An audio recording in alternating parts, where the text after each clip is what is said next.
6과 역사 속의 인물 1. 알아봅시다. 1번 다음 대화를 듣고 맞는 것을 고르십시오. 1. 민준 씨는 존경하는 인물이 누구예요? 저는 슈바이처 박사를 존경해요. 흐엉 씨도 아시다시피 그분은 아프리카에서 의료봉사를 함으로써 어려운 사람들을 도우려고 했지요. 참 훌륭한 분이시네요. 그래서 노벨 평화상도 수상하셨나 봐요. 네, 정말 훌륭한 분이세요. 훌륭한 의사이며 오르간 연주자이시기도 해요. 2. 역사 속의 위대한 인물을 우리가 공부해야 하는 이유가 뭐라고 생각해요? 그분들의 생활이나 업적을 배움으로써 우리의 가치관 형성이나 사회 발전에 필요한 귀중한 지혜를 얻을 수 있으니까요. 저도 같은 생각이에요. 실제로 학교에 다닐 때 공부한 위인 이야기는 지금도 가끔 생각이 나요. 당연하지요. 어느 나라든지 위인에 대한 이야기를 많이 가르친다고 해요. 3. 서울의 큰 도로 이름을 보면 세종로, 충무로, 율곡로와 같은 인물 이름으로 되어 있는데 그분들이 누구예요? 세종대왕, 충무공 이순신 장군, 율곡 이이 선생으로 한국 역사에 중요한 일을 하신 분들이세요. 아, 그렇군요. 한국을 빛낸 역사 속의 인물들을 기념하기 위해서 인물 이름을 도로명에 반영한 것이네요. 네, 맞아요. 현대에 살고 있는 우리들은 도로명, 화폐, 기념주화, 우표 등의 그분들의 이름과 사진 등을 사용함으로써 생활 속에서 그분들의 훌륭한 모습을 본받으려 하고 있어요. 2번 다음 대화를 잘 듣고 질문에 답하십시오. 민재 씨는 인류 역사에서 업적을 낸 사람 중에 누구를 존경하세요? 저는 에이브러햄 링컨을 존경해요. 미국의 흑인 대통령이 탄생해서 노예를 해방한 에이브러햄 링컨 대통령이 생각나는가 봐요. 꼭 그런 건 아니에요. 에이브러햄 링컨은 인권의 신장과 민주주의의 발전 역사에서 매우 중요한 역할을 한 분이세요. 만약에 에이브러햄 링컨이 없었고 노예를 해방하지 않았더라면 오늘과 같은 민주주의는 없었을지도 몰라요. 노예 해방을 통하여 인권이 신장되고 민주주의가 발전되어 인류사회의 발전이 가능했다고 봐요. 민재 씨 말을 들으니 링컨 대통령은 인류 역사와 미국 역사에서 아주 중요한 일을 하신 분이군요. 그렇게 본다면 링컨 대통령이 없었다면 흑인인 오바마 대통령의 탄생은 불가능했을 것 같네요.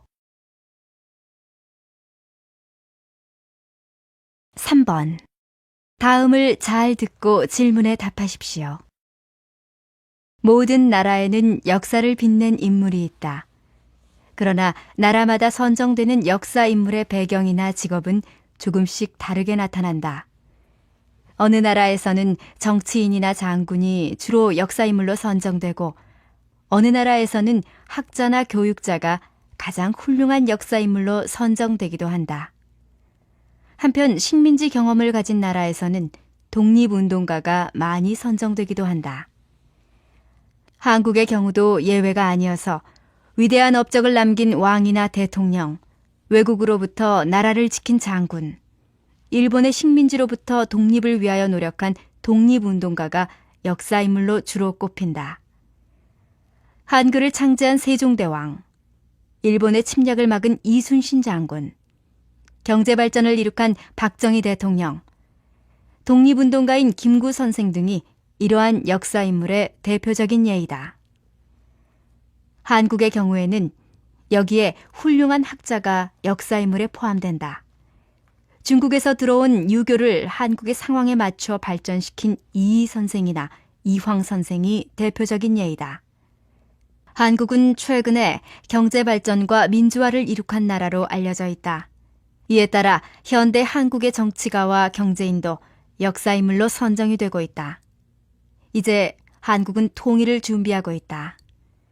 조금 더 시간이 지나면 통일을 달성한 정치가가 역사인물에 포함이 될 것이다. 2. 들어봅시다. 2번. 역사적으로 위대한 인물이 갖는 공통점은 무엇입니까? 잘 듣고 질문에 답하십시오. 위인이나 성공한 사람들에게는 두 가지 공통점이 있다. 하나는 긍정적으로 생각하는 것이고 두 번째는 대단한 독서가라는 것이다. 그런데 긍정적인 사고도 주로 많은 책을 읽어 자신감을 가질 때 생기는 것이기 때문에 독서만큼 중요한 일은 없다. 워렌 버핏, 토마스 에디슨, 벤자민 프랭클린, 루즈벨트, 나폴레옹, 해리 트루먼 등 세계적으로 유명한 인물들의 공통점은 지독한 책벌레라는 것이다. 특히 나폴레옹은 반평생을 전쟁터에서 보낸 사람이지만 그가 읽은 책이 8,000권에 달한다고 한다. 처칠은 유년 시절에 책을 읽을 줄 모르는 아이였다고 한다. 실제로 그는 초등학교 때부터 고등학교 때까지 전교 꼴찌였다. 그런 처칠이 어머니의 특별한 독서 지도를 받음으로써 조금씩 변하기 시작했다. 어머니는 처칠에게 하루도 빠지지 않고 매일 5시간씩 독서를 하도록 시켰다. 처칠의 독서 방법은 2권 중 1권은 철학책을 읽는 것이었다.